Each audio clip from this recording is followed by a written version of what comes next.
Hello, my name is Brian Seavitt, and today our guest is Gary Bowen. Mr. Bowen is a member of the International Society of Sustainability Professionals. Try saying that 5 times fast. And he's also a member of the American Institute of Architects and the American Solar Energy Society. Throughout his studies worldwide, he has helped communities become more sustainable, and presently we are so lucky to have him helping our Lake Tahoe community. Mr. Bowen, thank you for coming on today's show. Thanks for having me, Brian. And welcome to Nevada Trails. Thank you. You're welcome. Today we're going to be talking about sustainability. Now, when we talk about sustainability, we're going to be working with a strategy called the triple bottom line. And, well, it's a sustainability strategy that was developed by John Elkington in 1994. And it basically states that companies and communities both need to take in more than just the economic bottom line. They need to take in the social vitality and the environmental vitality of a community. Now, as I said, the triple bottom line was first envisioned more than 15 years ago. Since then, we have moved to a sustainability strategy called Beyond the Triple Bottom Line.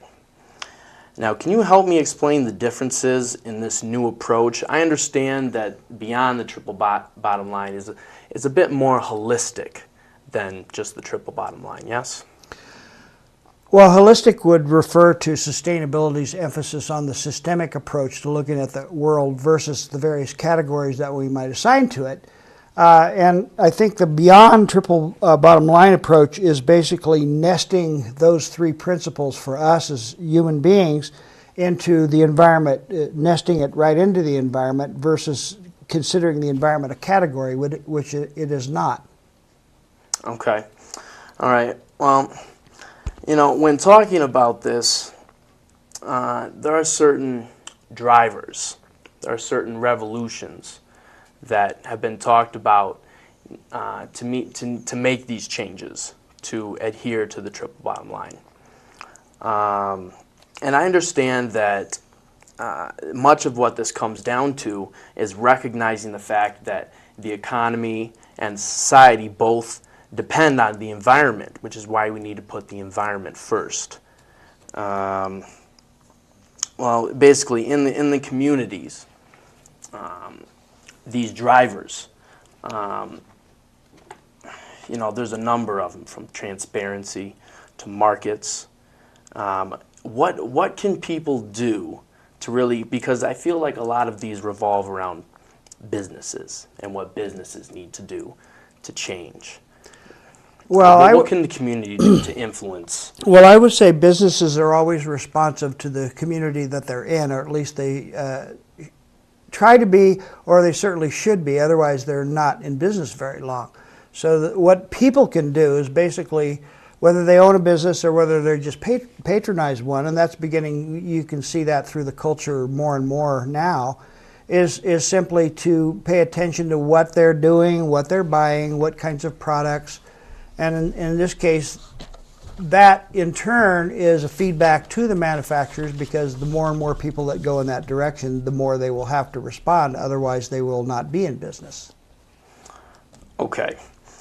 Well, on this point, you know, I was watching Jim Cramer's show, Mad Money, the other day, and he talked about, he had Michael Brune on, future executive director of the Sierra Club, and they were talking about the coal-burning power plants. Right now, coal-burning power plants produce, I think, up to like 50% of the electricity in the United States. It's still pretty high here, yes. Yeah, it's still pretty high, and there are more, you know, coal power plants planning to be, developed. And Mr. Brune's response to this was that, you know, the United States has the technology to shut down coal power plants and replace them with better technologies. Mm-hmm.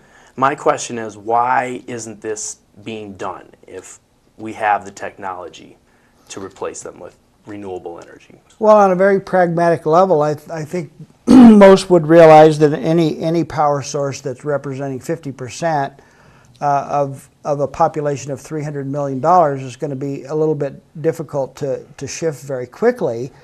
But pretty much the writing is on the wall now, considering global warming and the emission issues that coal, not only does it contribute highly to the emission issues, but it also, for example, is one of the major emitters of mercury into the system, which works its way into the food chain. Right. So in this case, those are issues that we can't ignore anymore to our detriment. And it's a huge greenhouse gas element. Yeah. And I mean, I don't think anybody can argue that, you know, the global warming is taking an effect on almost every aspect of our environment. Well, and I think if I may, I would just point out, with all due respect to former Vice President Gore and his effort to get that elevated in our mind, it's not really the only issue. There's a lot of issues about the environment that we'll have to contend with, so we might as well start trying to deal with the biggest ones first and work our way down. So that's probably where CO2 and global warming was an easy one to glom onto. Yes.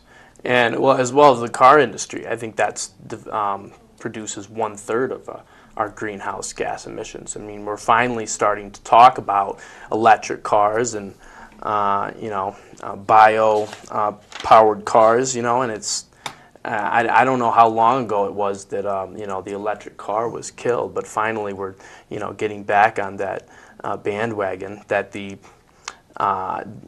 Japanese auto industry has already taken the lead on. But to me, it's, I'm going to revert to an article I read in The Economist. It was called Getting Warmer. And here's the statement from it.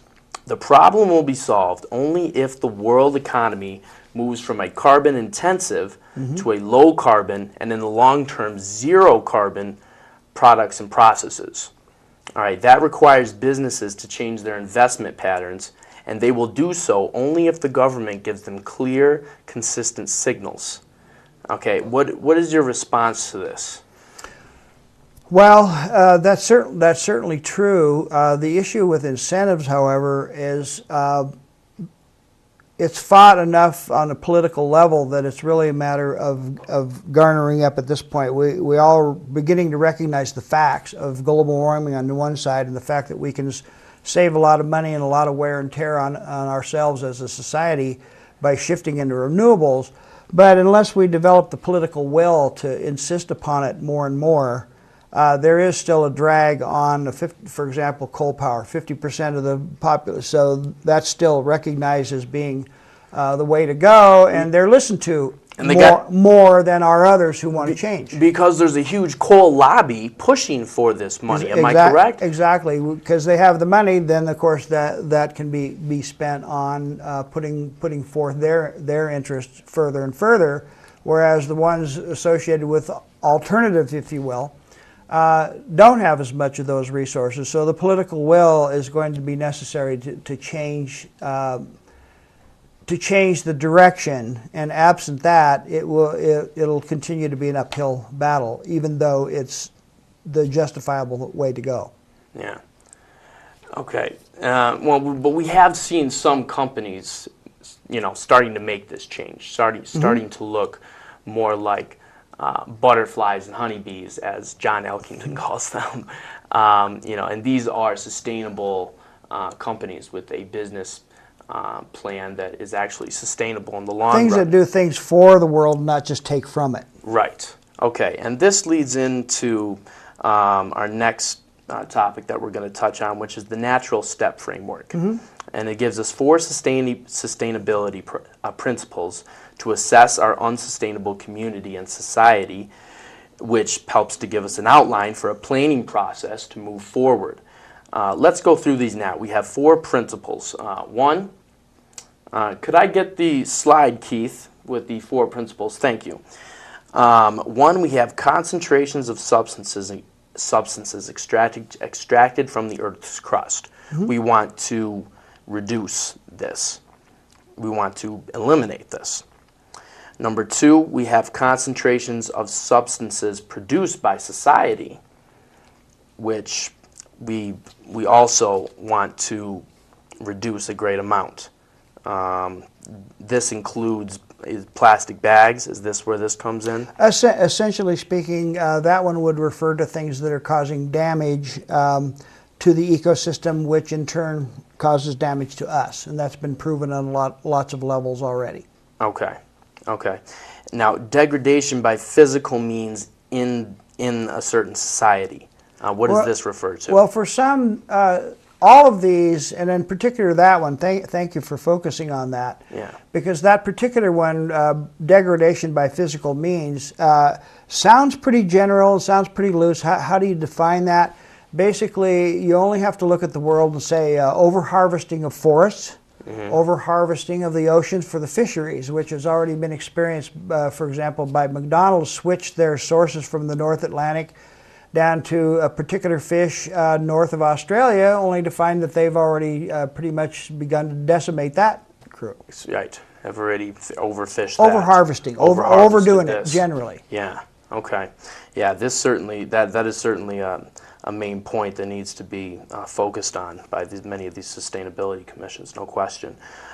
Let's see, and number 4, people are not subject to conditions that systematically undermine their capacity to meet their needs. What is this exactly talking about? Well, once again, that sounds pretty general and sounds great and warm and fuzzy and so forth, but actually in today's world we can directly extrapolate that. We've just had a fairly serious financial meltdown here. So the issue is, in third world countries, for example, it's pretty obvious that they're not going to worry too much about sustainability if they have nothing to eat. So unless there's human equity introduced into the situation, Paul Hawken, the famous author of several books with the Amory and Hunter Levins, for example, has made reference to this as probably the most important of the 4, simply because human equity has to be factored in everything that the other 3 are suggesting we do. Otherwise, they're not going to work very well. And that's certainly true. So it's not like we're tree-hugging or environmentalists in that old sense of the word. It has to include considerations for people and what they need to survive as well. Otherwise, we're going to keep destroying the world around us.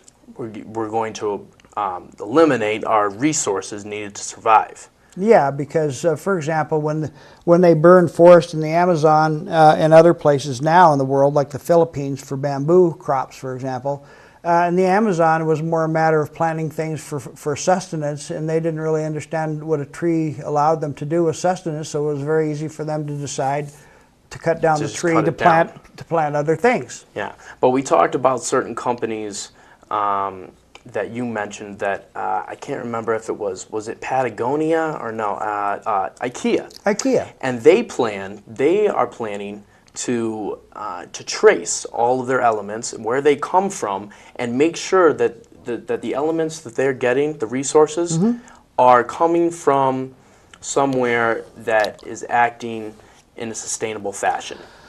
Well, I would digress only to the degree that we started talking about the natural step framework. Okay. IKEA was because they're in Sweden, as was natural step devised in over 20 years ago in Sweden. IKEA was the first major corporation to work with that framework, as whether it worked on a corporate or, as you called it earlier, business level. Yes. They now, in noting the fact that they haven't kept track in the recent past, but they're probably at least a $15-16 billion a year annual revenue business, which is not a small business by any stretch. No, sir. They have tens of thousands of suppliers, and I can't remember whether it's 6 or inverted to 9, but 60, 90,000 suppliers around the world. So, for example, which I've used before, their simple cash and carry product, like what we used to do in college, was buy some cash and carry bookshelves and go put them together ourselves. Right. Those are made with a certain level of particle board, say, we'll call it particle board, but basically they have no binders in it like formaldehyde. They have developed a proprietary process where they bond it together without using any binders at all. Number one, that's one. The second item would be, in reference to your comment, is that they actually trace their materials back to its original source and say simply this: we would like to keep contributing to your small country, your village, your whatever in purchasing, but here's what you'll need to do to sustain the forest. Right, to make it sustainable. To make us buy your wood on a regular, ongoing basis. Right, because we are a sustainable company with a sustainable business plan that's going to last far into the future. Now, hold on. I'm going to have to stop us right here. We have to take a break, but we're going to come back on this point and talk more about thank you so much. Sustainability issues. Okay, hang on, guys. We'll be right back. My name is Christina Keegan, and I'm Miss Nevada. Every 2 minutes, another American is sexually assaulted. The attack may last just moments, but the effects can last a lifetime. I would know. 4 years ago, I was sexually assaulted. But there is hope. If you or someone you know has been sexually assaulted, you are not alone. Help is just a phone call away through the National Sexual Assault Hotline at the number on your screen. You can join the fight against sexual violence by volunteering in your community. Log on to rain.org to learn how. In order to protect our riding opportunities, we've got to tread lightly. That means staying on roads, trails, and areas designated for ATVs. Also, go over, not around trail obstacles to avoid widening trails. And cross rivers slowly, and only at places where the trail crosses the stream. Join the millions of responsible riders who protect our privileges and our natural resources by treading lightly in the outdoors. Visit Tread Lightly at treadlightly.org. Welcome back to Nevada Trails. I'm Brian Seavitt, and this is my guest, Gary Bowen. Thank you. Thank you for being here. Thanks again. You're welcome. We were talking about sustainability, and we're talking about companies that have begun to make this transition and become more sustainable. IKEA, for one, has made the place where they gather their resources, make sure that that is a sustainable environment, because that is part of their business plan. They have also made the transportation that much more sustainable. Can you explain this to us and how important transportation of products is? Well, I will explain it this way in pretty short order. IKEA is a Swedish company that's worked with the Natural Step Framework for over 20, almost the same length of time it's been around, 17, 18 years of the 20 years that's existed in Sweden. I would use the example of McDonald's in Sweden as simply having been, the entire country of Sweden was a test market for sustainability principles of the Natural Step. And the former CEO of McDonald's in Sweden has now been implemented into Chicago worldwide McDonald's to change all 40,000 of their locations. At least one of the issues that they discovered in Sweden was by the time they rearranged their routing, changed the products such as biodegradable or compostable items that they carry out and so forth and so on, that they discovered that people actually wanted to work there, and it changed a whole lot of the human possibilities for their business, as well as the nickels and dimes or whatever they were saving along the way. And transportation was a big part of that because they changed the routing and also the vehicles and also what they were carrying on the vehicles. And that you'll find that true to be of most sustainable corporations, whether it's IKEA or Nike or, in this case, McDonald's. Okay. All right. Now, when we're talking about this community development plans, we're going to shift here a little away from the corporate side of it. I understand there are certain trade-offs that may need to take place when developing a sustainability plan. For example, in Tahoe, a TRPA mandate limits the amount of impervious coverage, on a certain parcel. But at the same time, say perhaps a parking structure adding to the impervious coverage would increase economic vitality.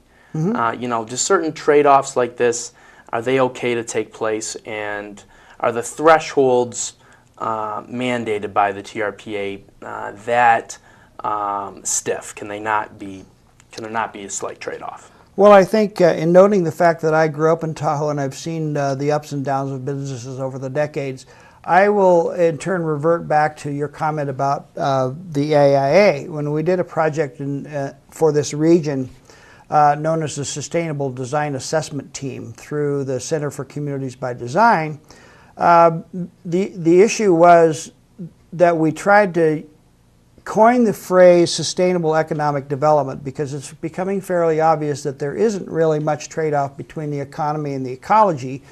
If you do it right the first time, it works very well economically for the business, but it also doesn't detract much from the ecology anymore. So by bridging those two, we basically wanted to get rid of, basically eliminate the idea that there was some kind of conflict between the economy and the ecology, because there really isn't, and there can't be anymore anyway, for those who still want to believe that. I know that's a common theme that people say that they aren't compatible, but they actually can be as long as you structure it properly. And some of the ones we've already discussed have discovered that to great benefit to their bottom line. Yes. With eliminating Economic. costs that didn't need to be there in the first place. Right. That obviously translates directly to the bottom line, not to shifting from one department to the next to decide. It goes directly to the bottom line when you don't have to pay for things. And I would use the example of lighting right now. If lighting costs are reduced, it costs you $5 more than you think it was, but it lasts 10 times longer, that's a really good investment. And from the time you've expended it's a write-off, but the money that comes in for what you don't have to spend is directly the bottom line, which is perfect for shareholders. Yes, exactly. Which is the main point of this triple bottom line, is shifting the focus from the shareholders to the stakeholders. So, and on this point, we want to be talking about the many outlets. To me, a vibrant economy is one that offers many outlets. And this comes into the point of human flourishing, which you introduced this concept to me the other day, and how important it is and how intricately tied to sustainability it is. Can you help explain this to me, though? Well, essentially, the human flourishing part also obviously starts off with the human equity standpoint, because as we hear more about community building and livable wage issues, for example, that's much easier to do when the people that you employ are trained in such a way that they don't make the same mistakes, they don't have to be covered, they're using the proper materials, and therefore causes the company less liability. But the customers also like it too, and that's discovering right now. I believe right now the figure is there's a particular category, and you'll excuse me if I can't remember all the acronyms currently, but there's currently a market of over 70 million people who are interested in buying only green products. That represents, roughly speaking, a little less than 1 out of 4 people in the entire United States, and for anybody's calculation, that's a huge market. Even though that's not totally green yet, Where but we need obviously, to be, yeah, it's not on the where way. it would be, but it's obviously what to shoot for when you have a market that large that people are paying attention to. The companies are and the products are going to pay attention to it. Good, and that's what we need. And so this brings up the issue of the funnel. Can we get the picture of the funnel on the screen real quick? Now, with this, we're talking about all of the elements, the resources that we use, and we're trying to squeeze them into this funnel and put out something that's much more efficient. So, can you help explain this and how people are adapting to this funnel type example? Well, the funnel, as I kind of mentioned when you mentioned the human flourishing thing the other day, the funnel, as I mentioned then, is one of the better metaphors that I've discovered for explaining why unsustainable issues need to shift to more sustainable ones. If you think of a funnel as the constriction, as we move faster and faster in it with the way that we keep doing things, and we have less and less resources to work with because of it, it's not really about the time or the speed or even the resources. It's a matter that we're losing room to maneuver in changing things the way they need to change. So as the funnel constricts all of the other things that are going on, it becomes obviously pressures on society that we don't understand where the pressure is coming from, but it's basically the unsustainability of what we're doing.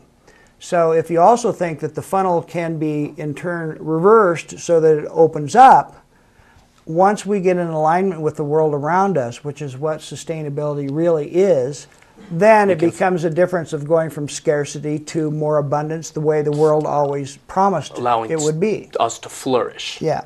Our resources. That leads to the flourishing you were referred to. Yes, perfect. And part of this planning for how we're going to fit everything into this metaphor of the funnel, it comes down to a concept known as backcasting. Now, when it comes to planning, I understand there are two different types of processes you can use. You can use forecasting, where you look at what you have, you say, this is going well, we're going to continue to do it or increase it. And then there's backcasting, where you start with the end in mind, but don't necessarily continue doing what you've done in the past to get there. Can you help explain this? Well, I'll start with forecasting. Forecasting is usually, at the moment, especially with my background in backcasting, it becomes an issue that you try to keep in mind the problems that you're dealing with this very day. And the problem is that you might account for one or more of those problems that you're dealing with today and take care of those. The problem is that you tend to, the ones that you don't deal with, tend to get pushed out in front of you. And therefore they stay there. And that, that refers to the constriction issue we were just talking about. On the other hand, with backcasting, it might require a little more foresight, perhaps a little more vision than what we currently see, because they're trying to just adjust the way it is versus what the change is really necessary. So if you look a little further out and decide for yourself what kind of world you really want, then you can turn around and pull things into that goal. But you can't do it from a forecasting standpoint because it includes too many of the day-to-day ones that you're dealing with today, next week, next month. Right, and you need to sometimes not necessarily scrap those processes, but adjust them so that they can fit into, the end that you have in mind. Well, essentially, that's the systemic thing. When you keep what the system needs in mind to function, then it loses a little more of its political tilt this way or that for whose favorite thing it is. Because if it doesn't fit into where the future lies, then it, in other words, it needs to be a little more goal-oriented for the future versus right now or what we think we want to do right now. Right. That would also fit in the quarterly mentality issues of corporate world and why they lost sight of what they were doing as well because of that. And this is much of what goes on to a lot of planning processes. They focus on down the line 10 years from now. And there are things that I think need to be addressed in many of the community planning processes. I know Whistler has got theirs very well drawn out, but I want to get into food systems because we only have a couple minutes left here. And I understand that you have had extensive work in food systems, and you have created the initiatives for a plan to make them sustainable. Can you explain what initiatives you have created and why our food system is not sustainable? Well, one of the things I'm working on currently, of course, is for City of South Lake Tahoe, which has as part of its Sustainable Action Plan something known as Healthy Food System. So in this case, I shifted a little bit from sustainability to sustenance, because for those who don't fully comprehend the advantages of sustainability, they probably will easier accept the ideas that sustenance is very important, because we all eat. And that's a food as fuel issue. So if you look at what's going on in the culture with healthcare and so forth and so on, that if you don't have to, food doesn't have to travel very far, but it's that much better for you, then you're probably going to end up with less need for pharmaceutical drugs and or healthcare bills. Healthcare bills. Yeah. I gotcha. Gary, we've got to wrap it up. I want to thank you again for coming on the show. Thank you so much for having me. Thank you for watching Nevada Trails. Stay tuned for next time. Thank you.